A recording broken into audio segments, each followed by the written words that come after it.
Thank you very much to this distinguished audience to be here with us. I wanted to invite our fantastic panel for this discussion here with me, Jason Stanley from Yale University. Welcome, Jason. And Applebaum, of course, the Atlantic does not need much introduction, and Professor Timothy Snyder, also Yale University. And last but not least, Professor Misha, Glenny, Institute for Human Science. As you can imagine, I mean, we have such a huge wealth of knowledge. I'm sure many of you read the fantastic books that our authors wrote on democracy, but also their activities on Ukraine. And because we have only 30 minutes, we decided to divide this panel into two parts. First part, we're going to talk about Ukraine, whether the West is doing enough for Ukraine. And then we're going to go into whether the West is doing enough to safeguard democracy. And I think these two topics are really intertwined when we think about this. So let's just start off. Anne, if I can start with you. You have done so much to galvanize support for Ukraine in the United States, to also bring the United States and Europe together in this effort. Where are we now, 2.5 years from the full-scale invasion of Russia in Ukraine? Sorry, is this on? Yeah, so there's an obvious point to make, which is that at the beginning of this war, no one thought we would be even here, that there would still be a Ukraine, that we would still be talking about defending it. And that there would still be resources in the West to do so. What we have not yet done, aside from their specific arguments about this weapon or that weapon, or why didn't we train them on airplanes earlier, and so on, there is still a deep resistance to understanding the scale of the challenge, and this applies both to your first question and to your second question.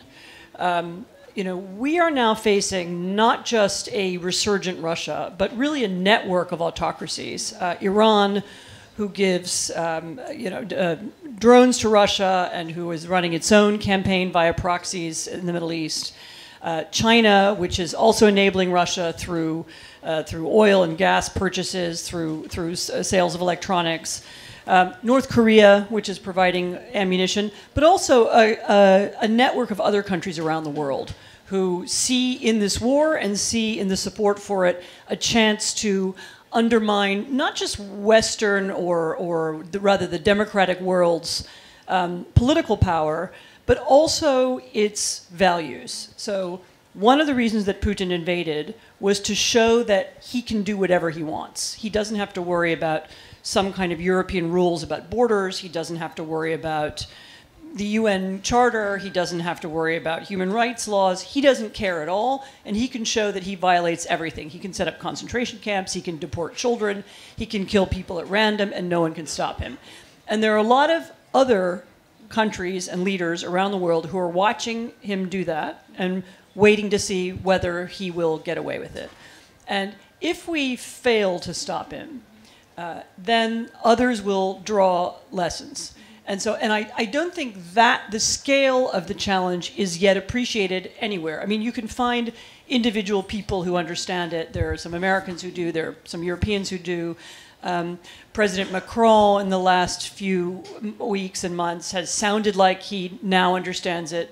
So I don't want to say that no one gets it, but as a collective, as the U.S., Europe, Canada, Australia, Japan, South Korea, plus democratic movements and activists around the world, some of whom understand this better than we do, we still aren't acting as a coherent whole, and we still haven't understood the scale of the military challenge as well as the challenge in the information sphere and in the financial world, and the need to fight kleptocracy. Thank you very much, Anne. I will come back in a moment, Jason, to you asking about the question of Global South and how this narrative, which I think here in Poland really resonates, the fight of autocracies versus democracies in Ukraine. But I will first move to Timothy very quickly. Tim, I just came back from Washington. There was this huge fight over the supplemental, the aid for Ukraine that was finally won, 6 months in the making. And of course, that has real impact on the front, what we see today in Kharkiv. How concerned are you about our democracy's abilities really to deliver aid over the long term to Ukraine? And many said in Washington that this is not only the last package this year, but it might be the last package altogether. Do you think that is a real threat? I don't think that's true if Biden wins and the Democrats have a majority in both houses. If Biden wins and the Democrats have a majority in both houses, we're going to have a lot more support for Ukraine. It really, really depends on who wins. I think the key part of your question is the long term, and in a way extending Anne's remarks, part of our problem has been that we don't remember what a long-term war is like and how you win a long-term war. So in the thinking of people in the West, at least in America, there have been a couple of phases. The first phase was Ukraine is going to lose so quickly that it won't matter. And the second phase was we want to be on the right side, even though we don't really believe Ukraine can win. And I think we're slowly moving towards the third phase, or what has to be the third phase, which is how do we make sure that Ukraine wins? I think that's the only possible language. You don't always win because you talk about winning, but you never win when you don't talk about winning. And so I think we have to have the courage, and courage is the right word, I'm going to come back to that, to be able to say Ukraine needs to win and what can we do. If you think about it in the long term, we're spending almost nothing on this war. Russia has no business actually still fighting after 3 years. The only reason that Russia is still in this war is that we, the richest zone that has ever existed in the history of the world, have been dissuaded from transforming a tiny bit of our economic power into the things that Ukraine needs. We've done nothing, or we pulled things off the shelf. What we have not done is mobilize the economies. That's what you have to do to win a war. And if we do that, Russia really doesn't have a chance. The Western economies are 25 times bigger than the Russian one. Or to put it a different way, they're 250 times bigger than the Ukrainian one. So the fact that Ukraine is doing all the fighting and we're 250 times bigger than they are economically suggests what we need to be doing, which is mobilizing. So there's an objective side, which is economics, but it's connected to the subjective side, which is believing that you can and must win. If you don't believe that you can and must win, you won't plan for the long term. Thank you very much, Tim. Jason, going back to also what Anne said, this idea of autocracies, democracies, and Ukraine as a kind of battlefield. You spoke a lot about the global South, which is very reluctant in general to go into the way to see things as we do see it in Ukraine. What do you think? How important is it, number one, to involve the many actors from the global South in trying to show how existential really this conflict is, not only for Central Europe, not only for Europe, but the world itself? And how should we be speaking to our friends, partners from the global South? Okay, first of all, let me say I'm going to Ukraine again on Friday to teach a class, which I did in August. I think Ukraine is the most important fight against fascism in the world, and I'm an anti-fascist. So framing it that way is why I have a regular contact with Ukraine. However, every time people use the expression the West, you lose another group of people in the global South. Explain. When I think of Europe, I think of refugees drowning in the Mediterranean and Syrian engineers and doctors dying on borders, and a history of genocide and colonialism, and the United States toppling democracies all around the world, in Latin America, and installing dictatorships and mass killing in Central America by Ronald Reagan's administration. So lots of people in the global South think of that. If it's framed as a fight against a fascist, colonialist, genocidal dictator, that's different. That's a very good point, and this is where actually I would love to bring Misha, because you specialized in the Balkans. You talked about nationalism, you talked about wars in this context, but you also studied very clearly, this criminal activity that is global, that often is a result of these wars. How do you see today Ukraine and the conflict in a kind of more global way? Well, in terms of what we can do with, for Ukraine and with Ukraine, it requires, in the democracies, if we're going to use that phrase, it requires a degree of unity. And what we've seen in the Western world since 2016 in particular, and I want to go back very briefly to June 2016 and the Brexit vote, because this was the greatest act of self-harm that I can ever recall an advanced industrial state inflicting upon itself. That was a signal to Moscow of the vulnerabilities inherent in Western democracies. And it was a huge victory for Putin, because it meant that there was a break between the Five Eyes intelligence services and the European Union. And since then, at every opportunity, those divisions within Western societies and between Western societies have been relentlessly exploited. And we're now in a situation where both in the European Union and the United States, there is deep internal insecurity and uncertainty about how our own societies are going forward. And we really have to think, how are we going to bridge those divisions? Because unless we're operating together, it's going to be very difficult to do what Tim has said, which is to be fully behind Ukraine. And there's one point here I'd like to make, which is a matter of, for me, of considerable concern at the moment, and that is the timing and the nature of the Biden administration's decision to put 100% tariffs on electric vehicles coming out of China. Because right now, I believe what we should be looking to do, in a strategic sense, not a tactical sense, is find ways of dividing Russia from China. And at the moment, what it seems to me is that we're actually pushing China and Russia together. And that, for Ukraine, I suspect, in the mid to long term, is bad news. Tim, are we pushing China and Russia together? I mean, I think the electric cars has a very simple electoral explanation. Exactly. But I think Putin is doing things that we can't stop him from doing. My take, and Misha's may be different, is that China benefits most from a slow Russian victory. And if you track what's happening, how much China helps Russia, that's the way they're helping Russia, right? They're not helping them in a decisive way, but they're also helping them. They haven't chosen not to help at all. If Russia wins a slow, painful victory, then at the end you have a demoralized, I think, shattered West. But you also have a Russia which is nothing more than China's backyard, which is nothing more than a Russian province. I think that Russia has made, like Putin, who is the worst strategic thinker in Russian history, and there have been some bad ones, has made the decision that Russia is going to be China's satellite. It's hard for us to work against that, would be my take. Anne.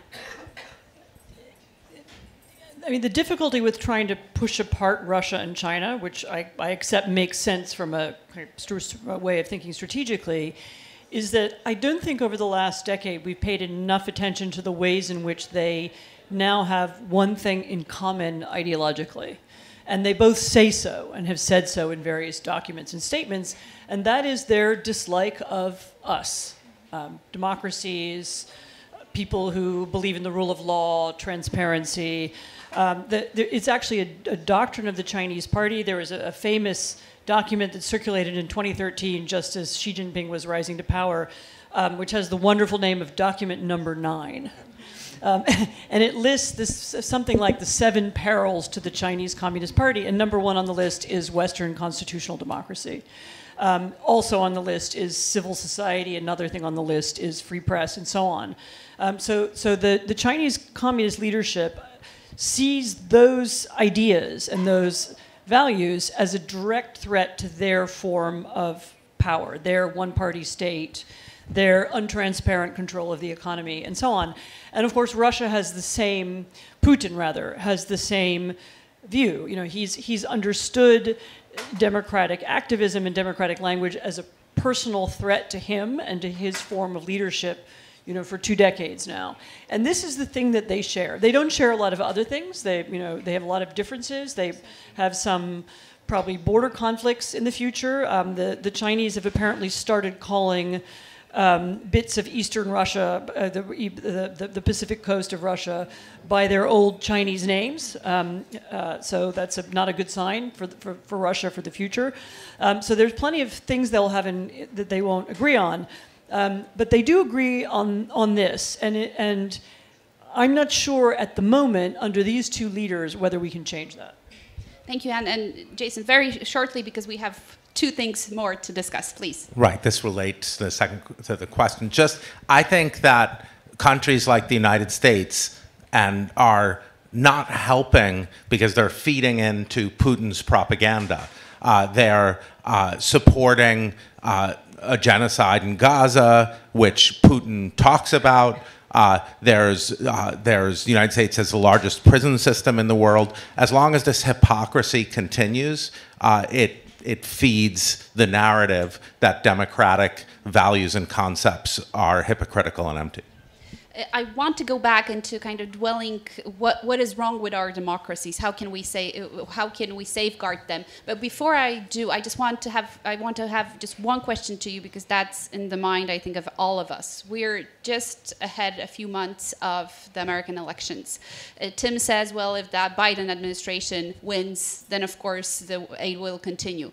But if there is another administration, if there is a second Donald Trump administration, realistically, what can we expect? I spoke with a number of Republicans. They were pretty chilled about it, as they would. They're saying that, the Republican Party will continue to be in Europe, will continue to support Ukraine, will do a lot of different things, and definitely not withdraw from NATO, but we'll expect more, not 2% of GDP defense spending, but 4% GDP spending. They say, rightly so, that much of the first military aid arrived under the Trump administration. The criticism of Nord Stream was coming from the Trump administration. So that before we get into complete panic mode, what is your assessment of a situation in which we have a Republican Trump administration coming in? What does that mean for Ukraine? What does that mean for democracies? Anne? So Trump has been pretty clear about his dislike of NATO. Actually, I just did an interview with John Bolton, who was his national security advisor a few days ago, who, among other things, recounted the story of how Trump said to him while they were on the way to a NATO summit, right, John, we're going to make history today. We're going to end NATO. And John was like, I think you should think about that before you do it. And he gathered together Jim Mattis and Mike Pompeo, and they sort of worked on Trump to make sure that he didn't say that at the press conference. But that's his instinct, and that's been his instinct for 30 years. He's been writing it since the 1980s, that we should get out of it, that we shouldn't have an alliance with Europe and so on. Maybe people around him will pressure him, to do this or that, as they did in the first term, but he is not instinctively interested in, for example, coming to the defense of Latvia or Poland. And at the very least, you can't count on him doing it, and you also can't count on him posing the kind of deterrent threat that NATO is supposed to impose. So I wouldn't count on that. I mean, vis-a-vis Ukraine, he's also never liked Ukraine. He tried to blackmail Zelensky during his first term as well. Some weapons did get to Ukraine, but that was despite Trump and not because of him. And instinctively, his instinct is not to be aligned with the democratic world. His instinct is to be aligned with other autocratic leaders and kleptocratic leaders with whom he can do business. He sees politics as very personalized. It's my relationship with Xi, or my relationship with Putin, or my relationship with the leader of North Korea. And that's what matters to him more. And it is perfectly possible, I can imagine it, that we know he's already thinking about what his alliance with Putin will look like.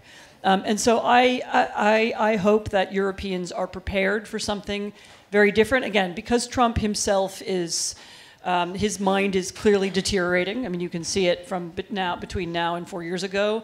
He's very hard to predict. He doesn't operate on the basis of a consistent philosophy and so on. So I can't tell you what he'll do, but his instincts are anti-European, anti-Ukraine, and pro-Putin. Yeah.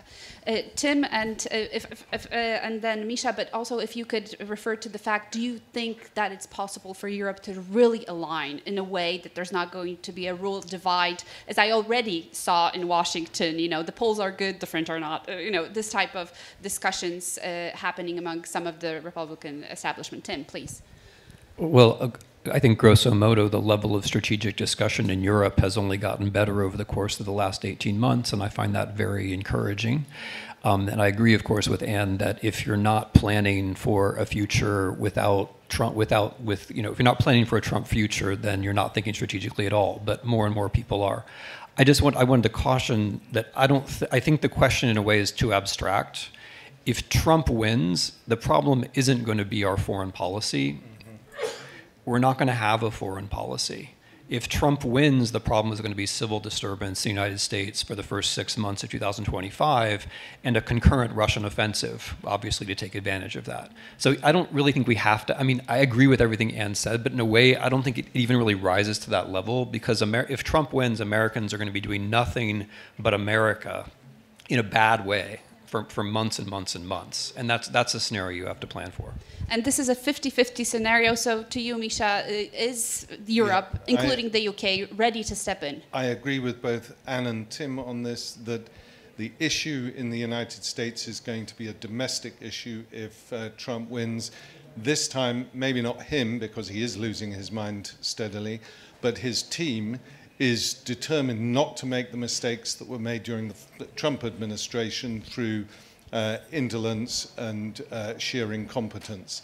And that worries me a great deal. In Europe, you can see people beginning to think strategically. Macron's switch on Ukraine is most dramatic, and that was motivated primarily by his concern that America is going to pull out or could pull out of Europe.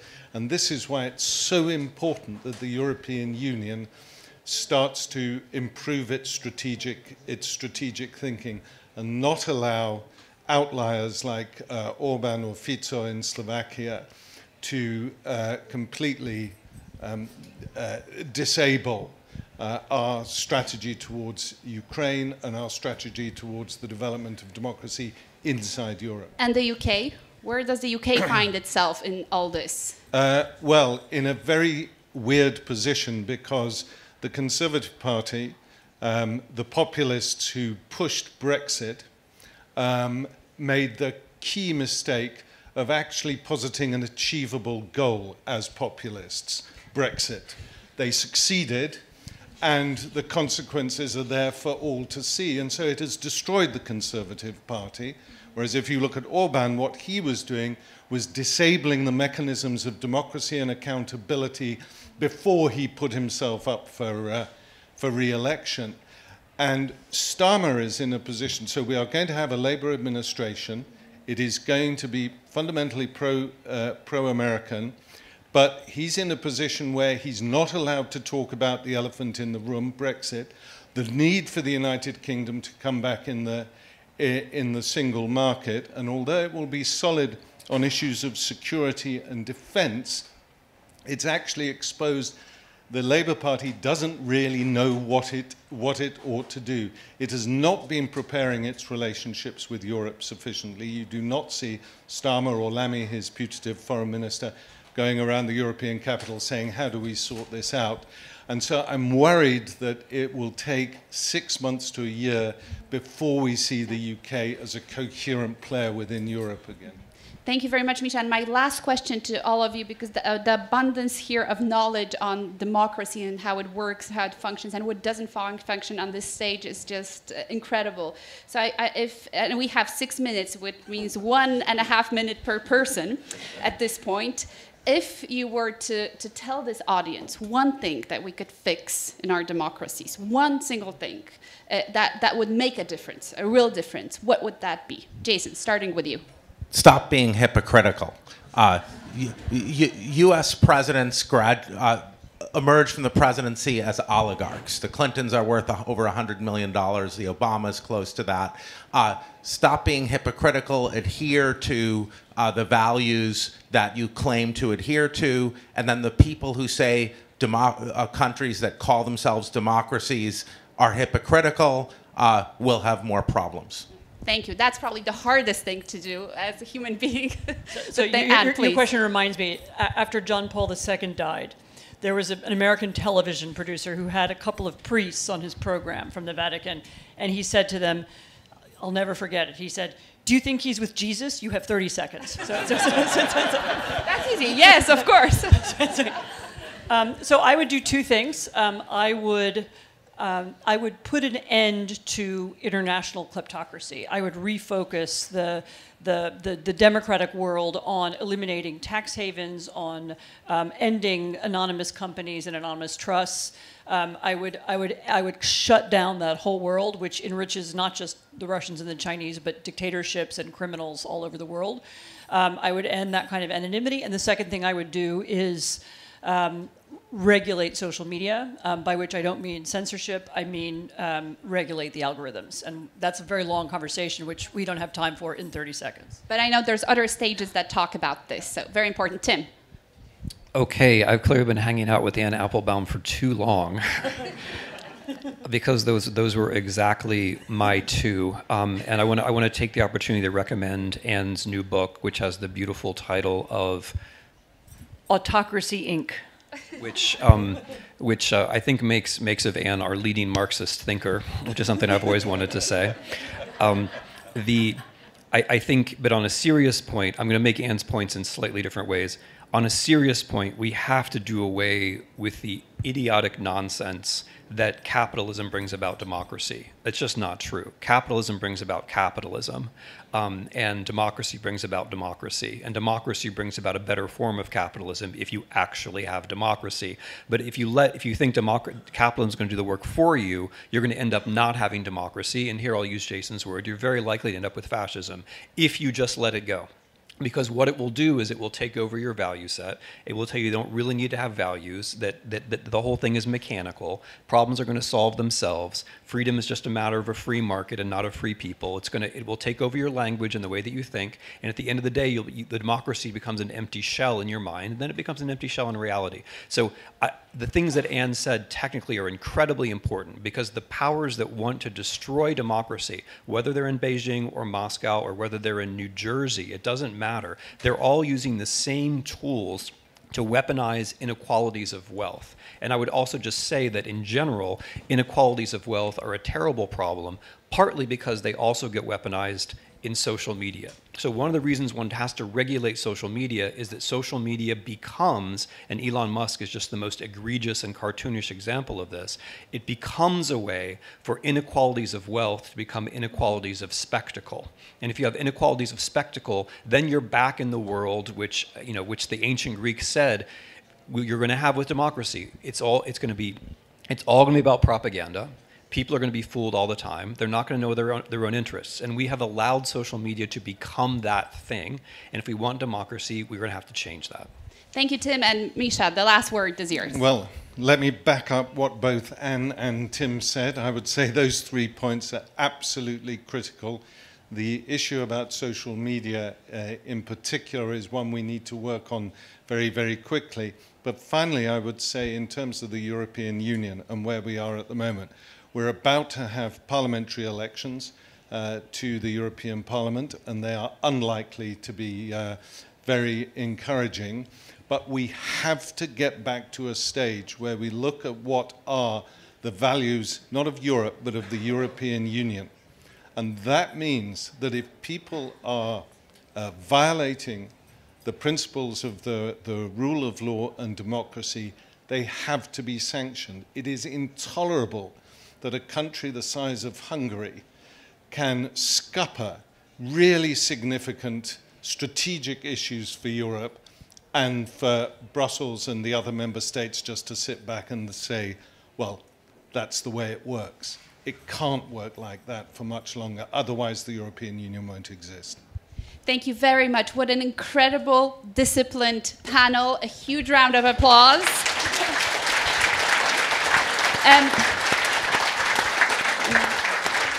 And let me just thank the wonderful authors by recommending one selected book, Jason Stanley, How Fascism Works, Politics of Us and Them. You should buy, you should read.